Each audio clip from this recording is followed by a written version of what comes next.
Welcome to Heaping Spoonful, a twice-monthly conversation with restaurateurs, chefs, growers, and others who have helped generate the legends associated with the eateries across the Mid-South.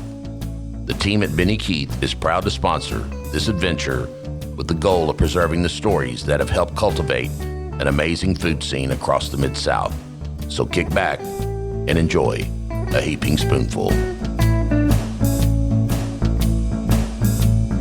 Greetings, everybody, and welcome to Heaping Spoonful. I'm Kelly Bass, and it is my pleasure, after decades of writing about the local food scene for Little Rock, Arkansas newspapers and magazines, to be the host of this podcast and just talk about restaurants and the people who make them great. Our goal on Heaping Spoonful is to cast a spotlight on chefs and restaurateurs from across the Mid-South. Today, we are chatting with Blair Wallace and Suzan Boscarolo of Ciao Baci, a beloved restaurant in the Hillcrest neighborhood of Little Rock. So welcome to you both. Thank you. We're happy to be here. Glad you are. I appreciate it. You know, it's hard to accurately describe the vibe of a restaurant, but looking at your website, I think this sentence, which is the first thing people see when they visit your website, does a really good job of it. So I'm going to quote, "Nestled in the beautiful Hillcrest neighborhood in Little Rock, Arkansas, Ciao Baci has been proudly elevating dining, drinking, and relaxing since its inception in 2001. And that just does a great job of summing it up, I think. So right on. So Blair, you worked at this fabulous place for 10 years as a server and a bartender, and then you bought into the operation in July of 2019. So what's your 10-year period that you worked there? So I started in 2003, I believe it was, and that's kind of where I learned for my love of food and drink. I was younger, and then I just saw what a special place it was. So I stayed. I fell in love with it, and I fell in love with the people. I fell in love with the culture of just kind of the service industry and the restaurant industry, and getting to know people that really had the same passions as I did. And it really just, it kind of blossomed. I turned into a bartender. I learned how to bartend there. I kind of learned all of my skill set for the service industry there. And then at one point, I guess around 2013, if my fabulous math skills are working, you left. And what did you go do in between that and coming back? Well, so when I left there, so I met my wife at the restaurant. So that always holds a special place in my heart. But sure. She was moving to Hawaii. Woo! And so, and she said, "Would you like to come with me?" And so, I mean, who turns that down? Yeah. So I actually left and I moved to Hawaii with her, and I stayed in the service industry. I worked at a local place in Waikiki, and I was there for a couple of years. And when I finally when we decided to come back home, just to be closer to our family, I thought, okay, maybe I need to get into the corporate world, as they say. And a real job, like they say in the service industry. Right. So I did some time at a couple local magazines, which led me to working at CJRW for selling the state of Arkansas, which was a great experience, but there was something still just pulling my heartstrings back to Ciao Baci. So, and for those listening who don't know, CJRW is the largest advertising agency in Arkansas, and has had the Arkansas tourism account for pretty much ever. Right. And would be a fun account to work on. It was. And Suzan, what led you to decide to bring in Blair as a partner in the business? Well, thinking about retiring at one point, we were always kidding about, Blair, when you come back from Hawaii, you just need to come in and start working and buying in and take over the restaurant, because I wanted to find someone that has the same mindset as I do, that cares for the business. I didn't want to just put it on the auction block and sell it and become a sports bar or something. Yeah. I wanted to keep it the way it was. Yeah. And Blair is the perfect match, and because she's a completely known entity and friend, and absolutely, and it's been working out just beautifully. That is great, yeah, and you knew her heart was in the right place. Yeah, and so is Blair coming on relieved some of the duties that you've had in the past, or are you still pretty much right in the middle of it? Oh no, absolutely. I do no longer do the late night closings, which I had to do for many years, and that's a blessing. And I can take off a little more often. And it's just worked out. Yeah, it really sounds like beautiful. Yes, a transition plan is in the works. in the works. Yeah. So all of us who have lived through the COVID-19 pandemic will always hold it up as one of the most bizarre lowlights of our lives.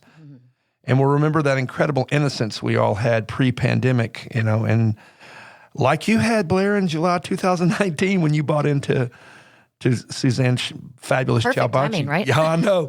About 8 months before y'all had to shut the damn thing down. And, it's been gut-wrenching. I mean, my day job is the CEO of a great museum, and, one week we're laughing about it, and the next week we're closed. And so I'm talk through how you all survived it. I'm sure here's that word, pivoted. Right. To I don't know if you did delivery, but I'm sure you did curbside takeout. And Yeah, so we spent, we were just in the same boat as everyone else. We didn't know what day was going to bring. And, so Susie and Chef and I spent a lot of time just sitting up there when that restaurant was closed and just brainstorming and trying to think of ideas of how can we make this work? What do you think about this idea? Yes or no, would this work? And we came up with it was really kind of exciting looking back, the things that we thought of. We came up with the hero meal idea, which really has kind of helped us and continues to this day to be, a feature that we offer to feeding frontline workers. We fed firefighters, we fed bus drivers, we fed, hospital workers, anybody that we could think of that would, and we just this past week fed 65 meals to UAMS. So it's still an ongoing thing. And that's kind of one of the things I'm most proud of, how we just tried to collaborate and, think of new ideas. And it was difficult at times, but then it was also really rewarding. And, it's good to kind of look back at some of those memories of us standing in front of hospitals and, that was... that's all well and good, but obviously the bills have to get paid. So I hope you are able to create meals that brought in revenue as well as the kindness that you... Sure, yeah, and that was a part of it. We had a lot of people,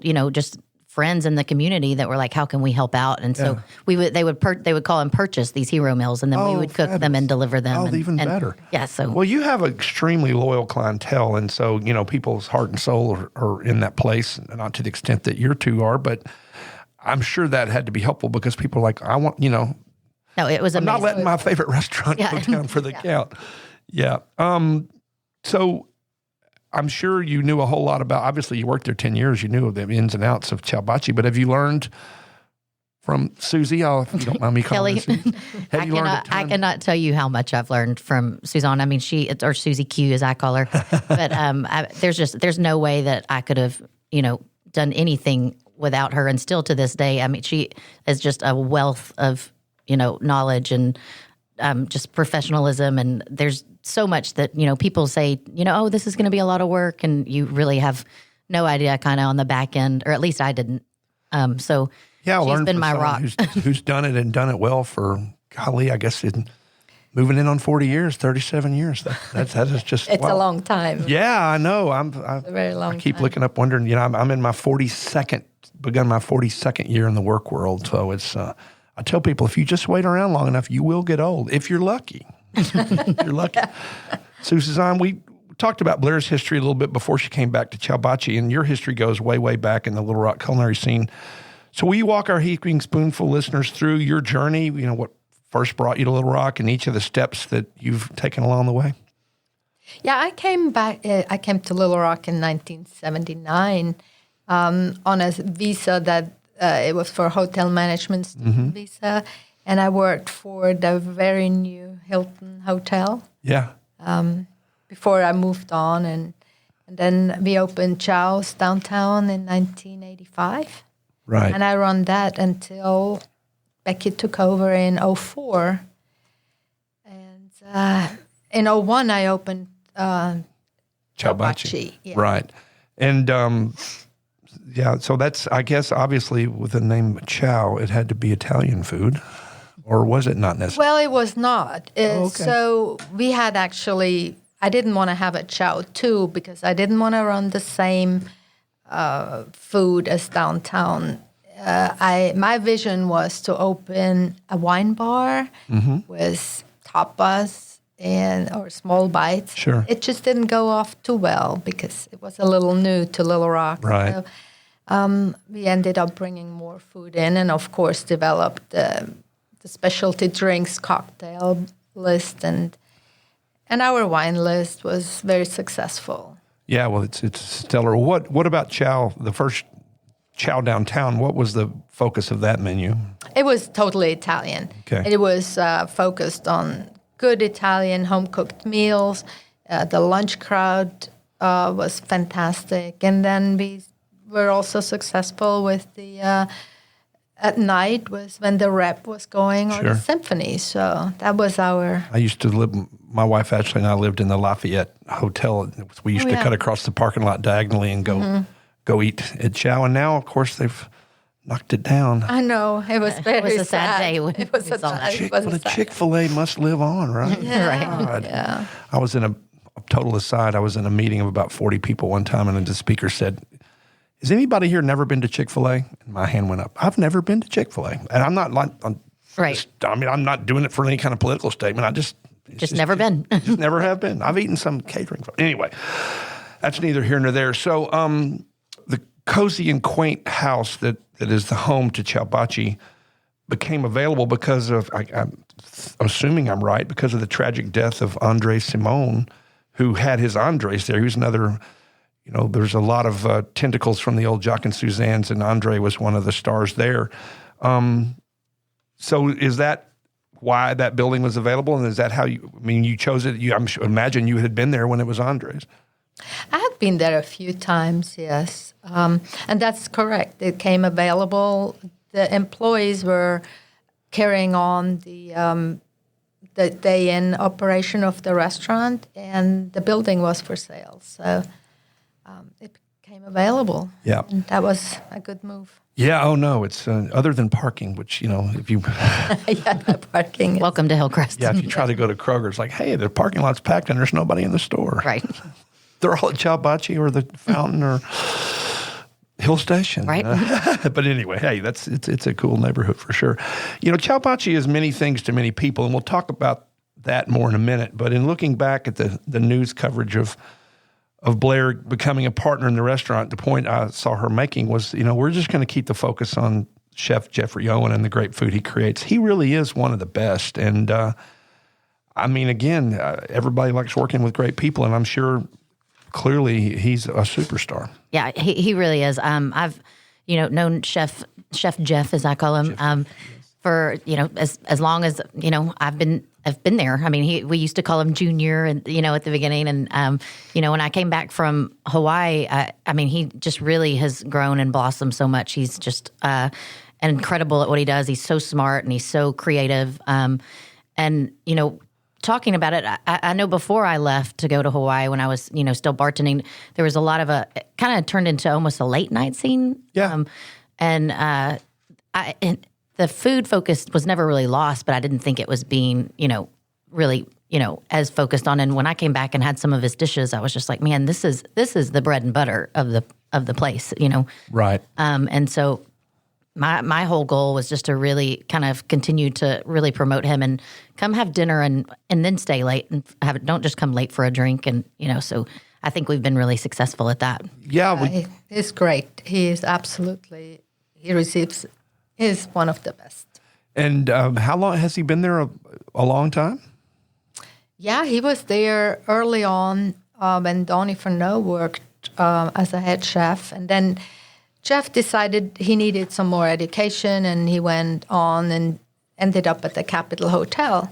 Yeah. He always told me, one of these days I'm going to come back and take over Ciao Baci Kitchen. And then he really did. And I welcomed him back with open arms. Yeah, well, again, when you know much about the Little Rock culinary scene, there's a lot of greatness that's rolled through the Capitol Hotel as well, so it's, and again, they're touching so many different places, not even just here, but, in Northwest Arkansas now, Matt Bell's in Nashville, and, right. it's all kinds of great stuff. So, and again, I'm sure to keep him interested and challenged and even his creativity honed, the menu changes seasonally, which really sets Jeff up to utilize what's available.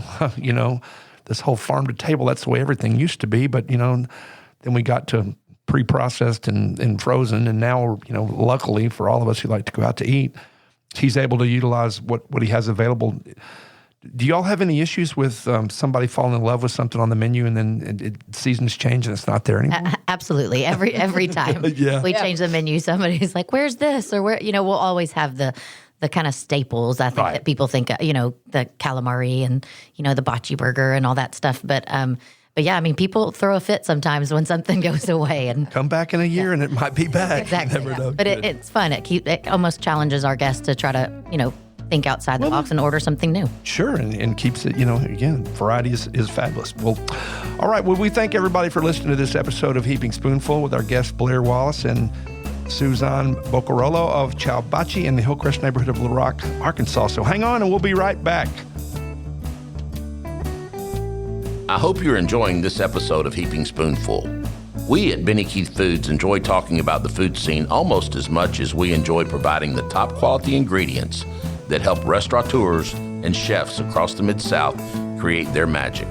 Now let's dive even deeper into the culinary world with your host, Kelly Bass.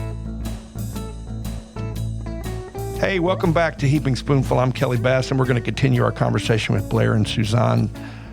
Let's now take a look at some of the highlights from the current winter 2022 menu. We're recording this in early March of 2022. And just either one of you all, or tell me a little bit about them. So, fried Y Mountain mushrooms. I'll take this one for sure. So we have a really good relationship. His name's Jess with the Y Mountain mushroom. Are you familiar with Jess? Have you met him? I have not. He's a super cool guy. He comes by once a week, and we really love his product. And so it's just a fried mushroom, but it's great. It's simple, and Chef does this really cool truffle honey mustard that he makes in-house, and he just drills it over there, and I think we've got the best fried mushrooms in town. I'm going to, as I tell almost every guest on Heaping Spoonful, I'm going to come over to but I live close to Ciao Baci, so it's easier for me, and try those. And while Y Mountain is not terribly far from Little Rock, it's really known a lot for daffodils. Right. But yeah, well, great produce.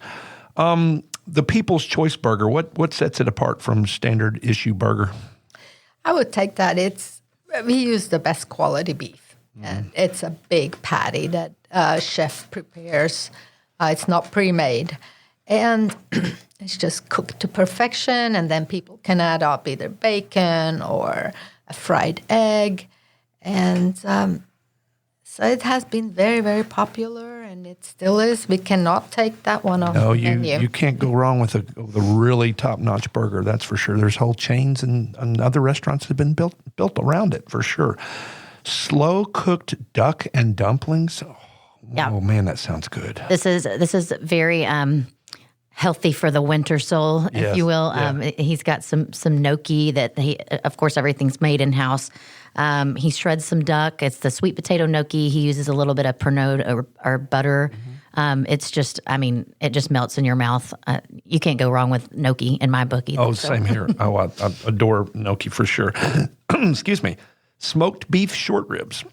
It's this large, again, another large portion. We know Chef is very Southern in his portions. He likes to just give you a good old plate of food, but it comes over these really beautiful, like Boursin cheese whipped potatoes. It's got a little bit of crisp on top with some fried onions, and it's just a dish you kind of melt into. I love short ribs. Sometimes they're just so tender. It's amazing. It's like what pot roast wishes it was. Yeah. For sure.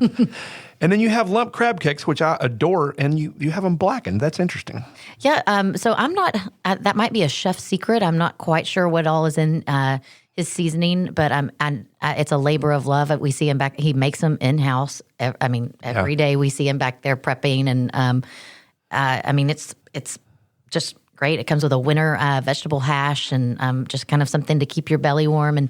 But it definitely is a labor of love for sure. Yeah. And then again, if you want to find out how great Chef Jeff really is, get his chef's tasting menu. That's 5 courses. I'm guessing he just decides what he's going to make, and out they come. That's right. And I think it's the best deal in town for a chef's tasting menu. Don't you agree, Suzan? Oh, absolutely. And you should come in and taste that. It's fabulous. You get a little taste of what we offer, and it changes every day. Yeah, and I love just saying, okay, chef, just whip it on me. Right. I did that once with Miles James up at James at the Mill. I sat at the bar and he just said, let me just make some stuff for you. I was like, bring it on, buddy. That sounds That's great. how I like to dine as well. No decisions. Just bring it to me. Yeah, right. I know it's going to be good. Yeah.